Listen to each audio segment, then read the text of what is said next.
Hello everyone, ডিপ্লোমেন্টার YouTube এবং Facebook পেজের পক্ষ থেকে আপনাদের সকলকে স্বাগতম। আজকে আমরা যে বিষয়টা নিয়ে আলোচনা করব সেটা হচ্ছে বেসরকারি পলিটেকনিক ভর্তি 2025। অর্থাৎ 2025 সালে এসে আপনারা বেসরকারি পলিটেকনিকে কিভাবে ভর্তি হবেন, কোন পলিটেকনিক গুলো ভালো এবং আপনাদের মাসিক খরচটা কত হবে, সর্বমোট খরচটা কত হবে, সার্টিফিকেটের মান কি আলাদা এবং ক্লাস আসলে কেমন হয়, এই বিষয়গুলো নিয়ে অনেকেই জানতে চেয়েছেন, যার কারণে আমি এই বিষয় নিয়ে নতুন ভিডিও আবারও তৈরি করছি। এটা নিয়ে আমার আগেও অনেক ভিডিও আছে। এখন বিষয় হচ্ছে যে তাছাড়াও বলে রাখি, আপনারা যদি কেউ এমন কেউ দেখে থাকেন যে যারা পলিটেকনিক অ্যাডমিশন দিতে যাচ্ছেন, তারা চাইলে কিন্তু আমাদের সুপার শর্ট সাজেশনটি নিয়ে নিতে পারেন। এই সুপার শর্ট সাজেশনে কিন্তু আমাদের মোট 10টা মডেল কোশ্চেন আছে এবং এই 10টা মডেল কোশ্চেনে 700টা মতো প্রশ্ন আছে। এগুলো প্রশ্ন যদি আপনি কমপ্লিট করতে পারেন, আশা করা যায় 5 মার্ক অবশ্যই কমন পেয়ে যাবেন। এবং অ্যাডমিশনের সাজেশন নেওয়ার জন্য 01940282304 এই নম্বরে হোয়াটসঅ্যাপ অথবা কল করতে পারেন। এখন চলে আসেন যে কোন পলিটেকনিক আসলে ভালো। তো বেসরকারি পলিটেকনিকের ক্ষেত্রে আমি যেটা বলি, অনেকে আসলে বিষয়টা এরকম যে প্রথমে আপনার যদি পয়েন্ট ন্যূনতম সরকারি পলিটেকনিকে অ্যাপ্লাই করার মতো থাকে, সেক্ষেত্রে আপনি অবশ্যই সরকারি পলিটেকনিকের চেষ্টা করবেন। সরকারি পলিটেকনিকে অ্যাপ্লাই করলে আপনি সাথে সাথে একটি বেসরকারি পলিটেকনিক, মানে ওই আবেদন ফিটা দিলে আপনি কিন্তু সাথে সাথে একটি বেসরকারি পলিটেকনিকেও আবেদন করতে পারবেন। এখানে আপনারা একটা ট্রিক্স খাটাইতে পারেন। তো পরীক্ষা দিয়ে আপনারা যে কোনো একটা বেসরকারি পলিটেকনিকে আবেদন করলে সেখানে কিন্তু আপনার এমনি চান্স হয়ে যাবে, মানে ভর্তি ফিটা মওকুফ হয়ে যাবে। অর্থাৎ যে বেসরকারি পলিটেকনিকে ভর্তি হবেন ওখানকার ভর্তি ফিটা মওকুফ হয়ে যাবে। এবার আসেন কোন পলিটেকনিক ভালো। এক্ষেত্রে আমি আপনাকে বলবো যে সাজেস্ট করব আপনার স্থানীয় পর্যায়ে খবর নিন। আপনার এটার দরকার নাই যে আপনার বাসা, মনে করেন আমার বাসা যশোর, মনে করেন না আমার বাসা আসলেই যশোর, তো আপনি এখন যশোর থেকে আমার ঢাকায় কোথাও বেসরকারি পলিটেকনিকে পড়তে যাওয়ার কোনো প্রয়োজনীয়তা নেই।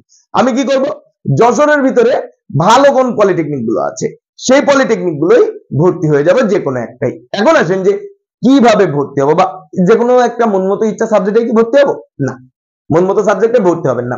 এক্ষেত্রে আমি যারা সরকারিতে পরীক্ষা দেয় তাদেরকেও সাজেস্ট করি যে যদি আপনার সাবজেক্ট ভালো না হয়, আপনার যদি ন্যূনতম সামর্থ্য থাকে, অবশ্যই আপনি বেসরকারিতে ভালো সাবজেক্টে ভর্তি হয়ে যান। তার কারণ আপনার ফিউচার আপনাকে ডিপেন্ড করতে হবে আপনার পলিটেকনিকের উপরে নয়, আপনার সাবজেক্টের উপরে। আপনি যদি খারাপ কোনো সাবজেক্টে সরকারি পলিটেকনিক থেকে পড়ে আসেন, এর থেকে ভালো আপনি বেসরকারি পলিটেকনিক থেকে একটা ভালো সাবজেক্টে পড়ে আসেন। তো এখন আসেন স্থানীয় পর্যায়ে কিভাবে খোঁজ নিব। এখন বর্তমানে আসলে জিনিসটা খুবই সহজ, সবকিছু এখন হাতের গোড়ায় চলে আসছে। আপনি নেটে সার্চ দিবেন, দেখা যাচ্ছে যশোর বেসরকারি পলিটেকনিক লিখে সার্চ দিলেই কিন্তু পেয়ে যাবেন, ঢাকা বেসরকারি পলিটেকনিক লিখে সার্চ দিলেই কিন্তু পেয়ে যাবেন। এরপরে আসবেন সেখানকার একটু যারা রানিং স্টুডেন্ট আছে, রানিং স্টুডেন্টদের কাছে খোঁজ খবর নেবেন।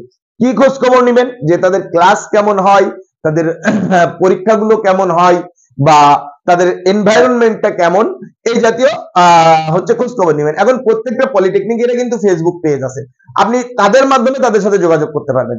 আপনি দেখা যাচ্ছে ফেসবুকে লিখে সার্চ দিলেন, দিলে আপনার বেশ কিছু পলিটেকনিক সাজেস্ট হলো, সেখানে তাদের পোস্ট গুলো থেকে দেখবেন অনেকে রিয়াকশন করে। যারা রিয়াকশন করে সেখান থেকে কিন্তু যে কাউকে একজনকে নক দিলে তাদের কাছ থেকে আসলে তথ্যগুলো আপনি পেয়ে যাবেন। সুতরাং আশা করি এই জিনিসটা নিয়ে আপনাদের কোনো হেজিটেশন থাকবে না, আপনি নিজেই যাচাই করে নিতে পারবেন কোন পলিটেকনিক ভালো কোন পলিটেকনিক খারাপ। এরকম আপনার এই 10টা পলিটেকনিক থাকলে আপনি 10টা পলিটেকনিককে একটু কষ্ট করে, যেহেতু এটা আপনার ভবিষ্যৎ নির্ভর করছে, সুতরাং একটু কষ্ট করে আপনি 10 জনকে নক দিন বা 20 জনকে নক দিন, সেখান থেকে 10 জনের কাছ থেকে পরামর্শ নিন যে কোনগুলো ভালো, সেগুলো একটা ভর্তি হয়ে যান ভালো একটা সাবজেক্টে। আশা করি এটা নিয়ে আর কারো কনফিউশন নেই। কিভাবে ভর্তি হবো? ভর্তি হওয়ার দুইটা পদ্ধতি আছে। একটা হচ্ছে আপনি অনলাইনে ভর্তি হয়ে যেতে পারেন, আর দ্বিতীয় পদ্ধতি হচ্ছে আপনি সরাসরি ভর্তি হয়ে যেতে পারেন। প্রক্রিয়াটা সেম, একটা হচ্ছে নিজের আবেদন করতে হবে, আর একটা হচ্ছে কলেজে গেলে কলেজ কর্তৃপক্ষ আপনাকে আবেদন করে দিবে। তো অনলাইনে আবেদন না করে আপনারা সরাসরি গিয়ে আবেদন করলে বিষয়টা ভালো হবে। এরপর আসেন মাসিক খরচ কত। এটা নিয়ে অনেকের মানে হিউজ অ্যামাউন্টের একটা আছে, আপনার দ্বিধাদ্বন্দ্ব আছে। মাসিক খরচ কি অনেক বেশি? আসলেই না। পলিটেকনিকের 4 বছর করছে আপনার সর্বমোট খরচটা আমি আগে বলি। সর্বমোট খরচ আসে দেখা যাচ্ছে সব মিলায়ে মেবি পলিটেকনিক ভেদে 90,000 থেকে ম্যাক্সিমাম গেলে 1,50,000 টাকা ম্যাক্সিমাম। অর্থাৎ সবকিছু মিলাই এত টাকা মতো আপনার কস্টিংটা আসবে, মানে 4 বছরে, এটা কিন্তু 1 বছরে না, 4 বছরে। এখন আমি ধরে নিলাম 1 লাখ টাকা খরচ কস্টিং, তাহলে এখন প্রত্যেক মাসকে ভাগ দেন, অর্থাৎ 4 বছরে আপনার 4 বরং 48 মাস, 48 দিয়ে 100 কে ভাগ দেন, পার মান্থ দেখা যাচ্ছে 2 থেকে 3,000 টাকা আপনার আসবে, অর্থাৎ মাসিক খরচ 2 থেকে 3,000 টাকা। এই টাকাটা কি কলেজ কর্তৃপক্ষকে ফি হিসেবে দিতে হবে। এছাড়াও কিছু মানে টোটাল কোর্স ফি, এর ভিতরে কিন্তু আপনার পরীক্ষার ফি ইনক্লুডেড, বাট আপনি যদি কোনো সাবজেক্টে ফেল করেন অর্থাৎ রেফার্ড খান, সেক্ষেত্রে কিন্তু আপনাকে আলাদা পেমেন্ট করতে হবে সাবজেক্ট প্রতি 500 টাকা। কোনো কোনো পলিটেকনিক তার কারিকুলামের জন্য হয়তো 1-200 টাকা বেশিও নিতে পারে।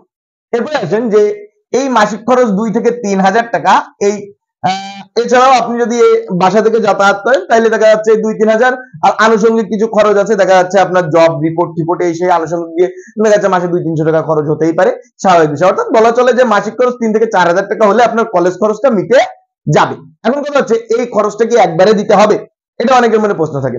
বিষয় হচ্ছে আপনি চাইলে একবারে পরিশোধ করতে পারেন, আবার না চাইলে প্রত্যেক মাসের খরচ প্রত্যেক মাসে দিতে পারেন, অথবা 6 মাসের খরচ পরপর যখন পরীক্ষা হয় তখন কিন্তু আপনি চাইলে সম্পূর্ণ খরচ পরিশোধ করে দিতে পারেন, সুতরাং কোনো প্যারা নাই। এছাড়াও যদি আপনি মেসে থাকেন, মেসের খরচটা কিন্তু আলাদা।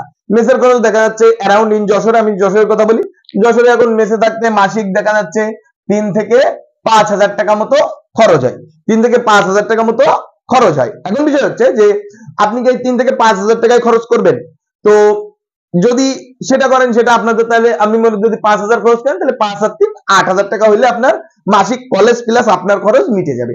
আর যদি মনে করেন যে না আমি বাড়ি থেকে যাতায়াত করবো, সেক্ষেত্রে মাসিক ওই 2-3,000 টাকা পেমেন্ট করলে কিন্তু হয়ে যাবে। এছাড়াও আপনি চাইলে যে এটা আমি 2-3,000 টাকা প্রতি মাসে পেমেন্ট করবো না, আমি একবার পরীক্ষার সময় পেমেন্ট করবো, সেটাও আপনি করতে পারেন। এরপরে আসেন যে সার্টিফিকেটের মান কি আলাদা। আচ্ছা, এই কনফিউশনটা আগে দূর করি।